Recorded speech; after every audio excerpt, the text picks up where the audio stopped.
Hello mathematicians. Today we are going to continue looking at radical expressions. Again, we have our list of perfect squares, meaning there is a square root for all of these. We'll need to use these later on when we start breaking these up. Our rule today that we're going to talk about is if we can break what's underneath into a division. We can take the square root of the top and the square root of the bottom separately. We are not allowed to have a square root in the bottom though, however, so we are going to work on getting rid of that square root in the bottom. So if I look at our first example, the square root of 14 over 5. I can break that up into two different square roots. What are they? Square root 14, square root 5. Like I said though, we cannot keep a square root of 5 on the bottom. This is called rationalizing the denominator.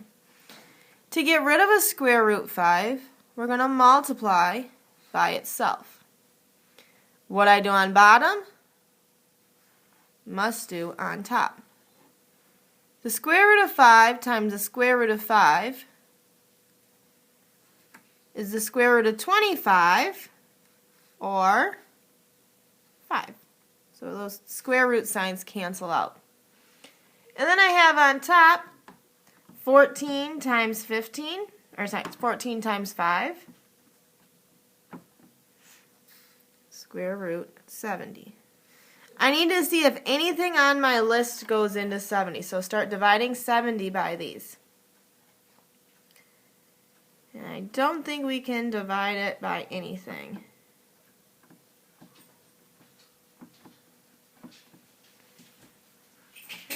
So if I can't divide it by anything on my list, this is our final answer.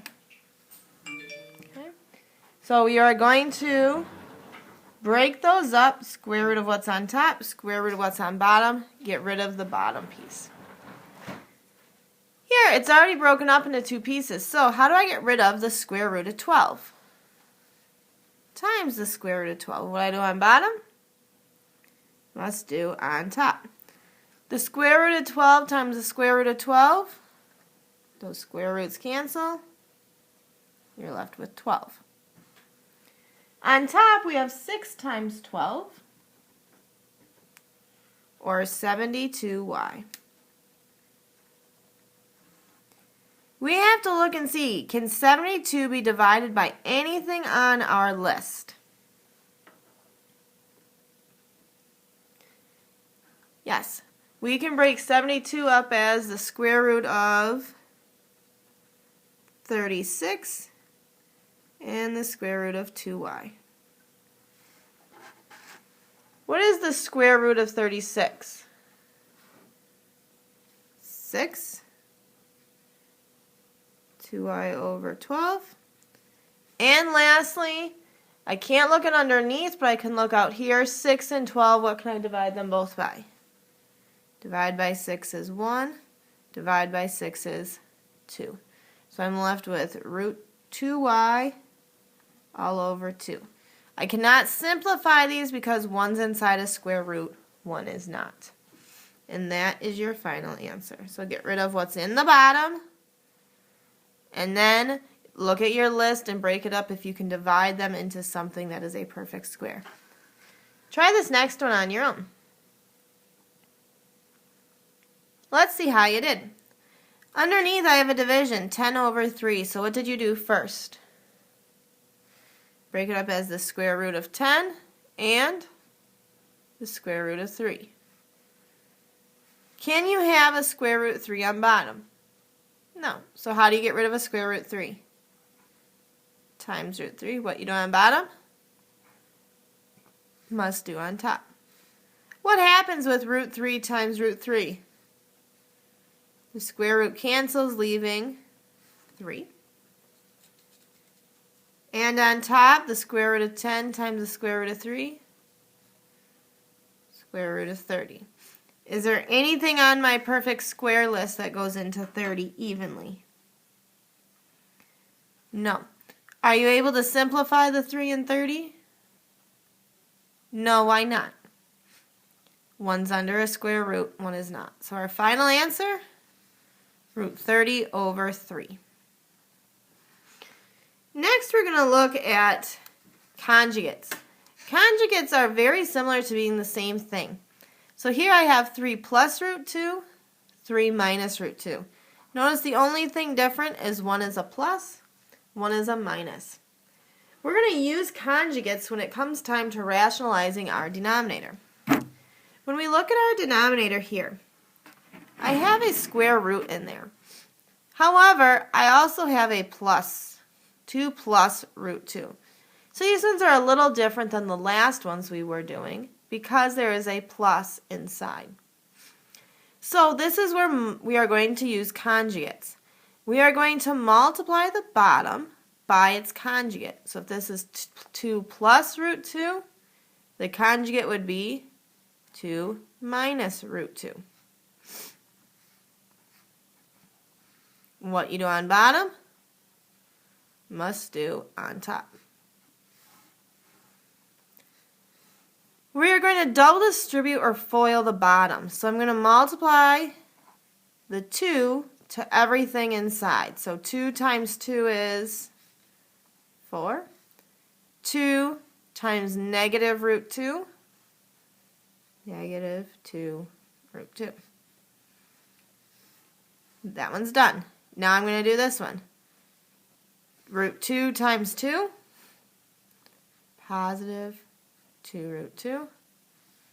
Lastly, root 2 times negative root 2.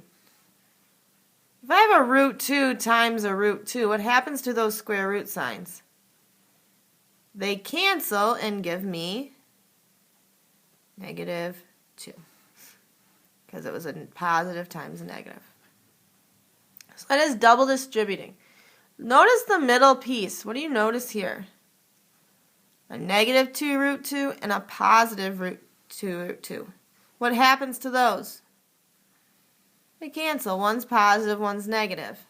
So we're left with 4 minus 2 or 2.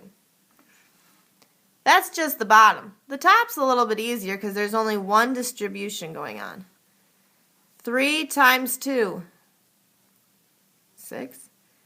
3 times negative root 2. Negative 3 root 2. Can I put these two pieces together? No, one has a square root, one does not. So I have 6 minus 3 root 2. Last thing I need to do is see if I can simplify. I cannot look underneath the square root sign, but I can look at everything else. Can I divide all 3 of those pieces by the same thing? Yes, I can divide by 2. Oh, no, I can't. Okay. These 2 can be divided by 3. These 2 divided by 2, but not all of them can be the same. So my final answer then, 6 minus 3 root 2 all over 2.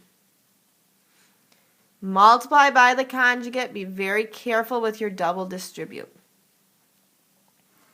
Try this next one on your own. Let's see how you did. To get rid of a 3 minus root 7 in the bottom, because of this minus sign, what must you do? Times by the conjugate. What is the conjugate?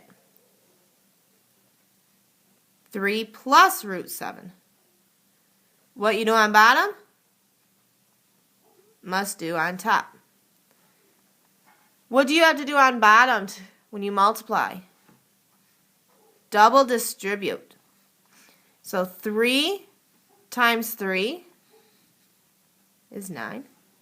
3 times root 7, positive 3 root 7. That's the first one. Now multiply by negative root 7. Negative root 7 times 3, negative 3 root 7. And negative root 7 times positive root 7. What do you know about these square roots? They cancel, leaving negative 7. What happens in the middle here? These cancel, which is what we want to happen. That's why we multiply by the conjugate. 9 minus 7 is 2. On top, what do we have to do? distribute. 7 times 3, 21. 7 times root 7. Positive 7 root 7. Nothing I can do here because one has a square root, one does not. So my final answer, 21 plus 7 root 7 all over 2. Nice job. The last thing we need to look at is what do square roots mean in terms of exponents. Okay. If there is no little number here, that's a square root sign, which is a hidden 2. Now n has a hidden exponent 1. When we rewrite this, there's n to the 1, and this number out here goes underneath in a fraction. So the square root of n is the same as n to the 1/2 power. This is the exponent that was hidden with n. Underneath is the exponent that was with the square root sign. When I look at the cube root of n, I already have a little number here, so anything other than a square root will have the number here. The square root has the hidden 2. The cube root, the fourth root, the fifth root will have that little number there. So when I rewrite this, this will be n. What's the exponent with n? A hidden 1. So n to the 1. And the 3 will become the fraction piece, n to the 1/3. So the cube root of n is the same as n to the 1/3 power. Help me with this one. I have n squared. Where does this little 3 go? Part of my fraction. N to the 2/3 power. So looking at this, rewrite the fifth root of 2. Let's see how you did. Inside I have 2. What's the hidden exponent with 2? A 1. And what happens with this little 5? Becomes the fraction piece. The fifth root of 2 is the same as 2 to the 1/5 power. Nice job today, mathematicians.